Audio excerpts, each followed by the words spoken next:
ছেলে বাবাকে জিজ্ঞেস করল, বাবা, বউ আর বান্ধবীর মধ্যে তফাৎ কি? বাবা, তোমাকে উদাহরণ দিয়ে বলি, তাহলে বুঝতে সুবিধা হবে। বউ হলো অনেকটা টিভির মতো, আর বান্ধবী হলো মোবাইল ফোন। টিভি সেট বাড়িতেই থাকে, আর মোবাইল নিয়ে তুমি যেখানে খুশি ঘুরতে যেতে পারো।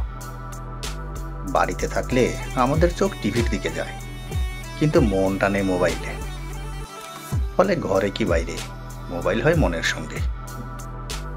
বাড়িতে থাকলেও টিভি সবসময় দেখতে ইচ্ছা করে না।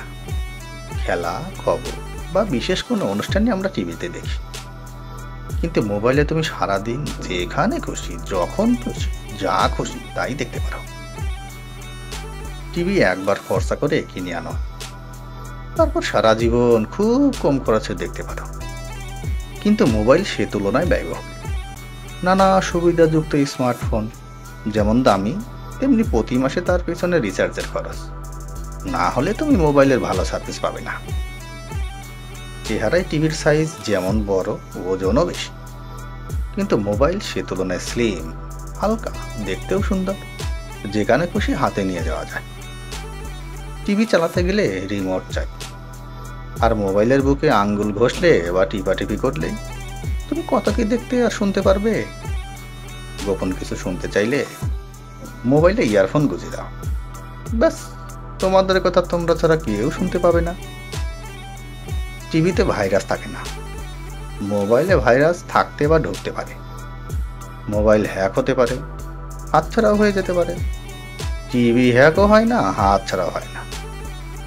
টিভি তুমি চট করে বদলাতে পারবে না, ফ্যামিলিতে আপত্তি উঠতে পারে। তাছাড়া টিভি চট করে খারাপও হয় না, হলেও সারিয়ে নেওয়া যায়। মোবাইল বছরখানেক গেলে আপডেট করার দরকার হয়ে পড়ে, তখন চাইলে তুমি সহজেই বদলাতে পারো বা নতুন কিনেও নিতে পারো। সেক্ষেত্রে ফ্যামিলিতে কোনো আপত্তিও উঠবে না। মোবাইলে দুটো কাজই হয়, কথাও বলা যায়, আবার শোনাও যায়। টিভি শুধু নিজেই বকবক করে যাবে, আর তোমাকে তা শুনে যেতেই হবে। তোমার কোনো কথা সে শুনবেই না।